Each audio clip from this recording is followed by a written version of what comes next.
Could you imagine if you took a chimp and tried to get him to live in everyday society? Could you imagine how the chimp would react when someone barges into him on public transport? Could you imagine how the chimp would react when he has to do public speaking and has 40 people staring at him at once? Could you imagine how successful the chimp would be if you tried to get him to do work for 12 hours? The chimp's brain and mind is adapted for living in and surviving in the jungle, not for civilization.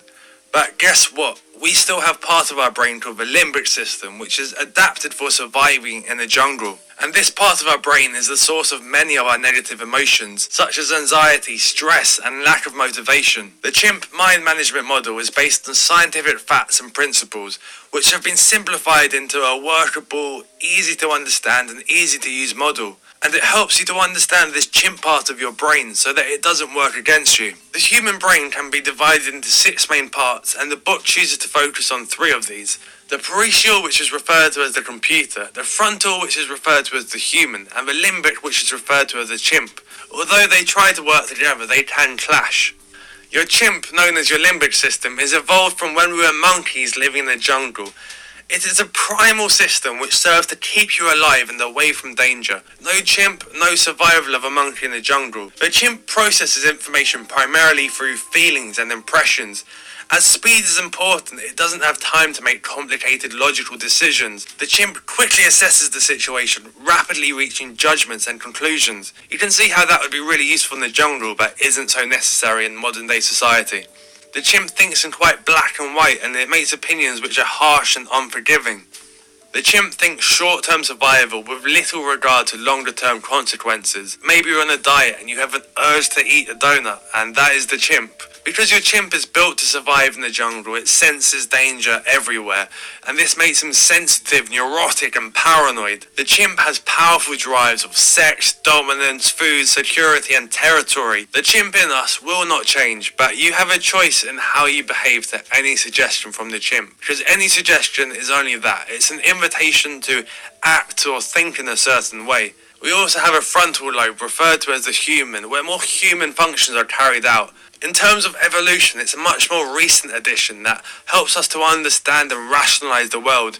No human, no civilization. The human inside us is evidence-based and rational in its decisions. The human makes slower, more complicated decisions by gathering facts. But the problem is, by the time the human has made his assessment, the chimp has already reacted. The human inside us masters self-control and discipline, which the chimp lacks. The human also is forward-thinking and thinks about consequences and long-term behaviours before making a decision. The human and the chimp are 2 separate thinking machines that independently interpret our experiences. There is also the computer, spread throughout the brain, which is a storage area for programmed thoughts and behaviours. It stores information on how the chimp and the human can react. The computer runs 4 times faster than the chimp and 20 times faster than the human. The computer holds information about your identity, your limiting beliefs, and your self-esteem, as well as pre-programmed responses on how to handle situations. Both the human and the chimp use the computer as points of reference, and it means that if you work on building your identity, your limiting beliefs, and your self-esteem, it has a positive impact on both your chimp and your human. Both the human and the chimp can influence our behaviours. How do you know when the chimp is in charge? Well, Dr. Peters says you can ask yourself, do I want to feel this way? Do I want to be doing what I'm doing? And if the answer is no, not really, then it is the chimp pulling the strings.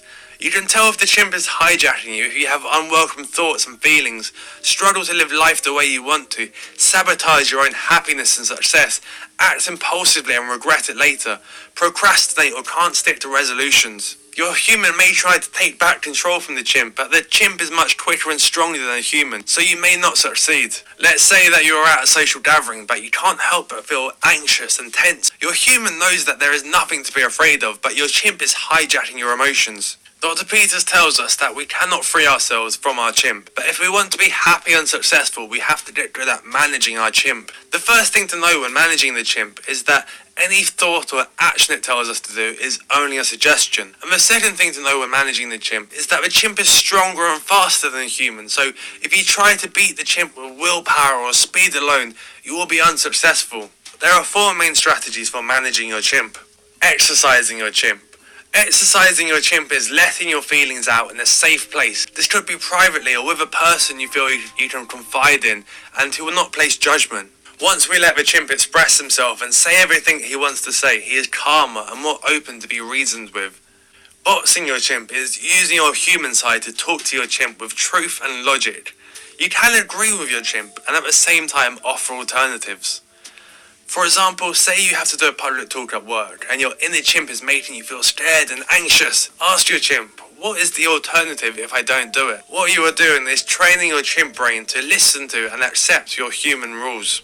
You may have to do this many times, but eventually it will become easier and more automatic as it is programmed into your computer.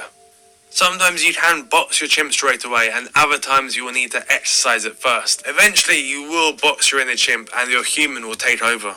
These next two are short-term focused when you need to temporarily divert the chimp. The first is rewarding the chimp. This is effectively giving your chimp a banana for being a good chimp. If I work on my assignment for the next 3 hours, I will watch the latest episode of Game of Thrones. Distracting your chimp. I'm not sure if you watched this, but at the 1998 World Cup, the French soccer player Zinedine Zidane headbutted another player in complete rage. This was an example of the chimp hijacking a system. In a situation like a football match, there might not be time to, reason with your chimp and box it in, so something like distracting the chimp will be perfect. What you do to distract the chimp is you count down from 10 to 1, and because you're giving yourself so much time, you allow your human to have an input into your reaction. If you respond straight away, your chimp is quicker, but by taking some time to give your human an input, you get a much more human response. The Chimp Paradox also gives some great advice for dealing with chronic stress. Chronic stress is not the type that comes from the moment, but recurring stress.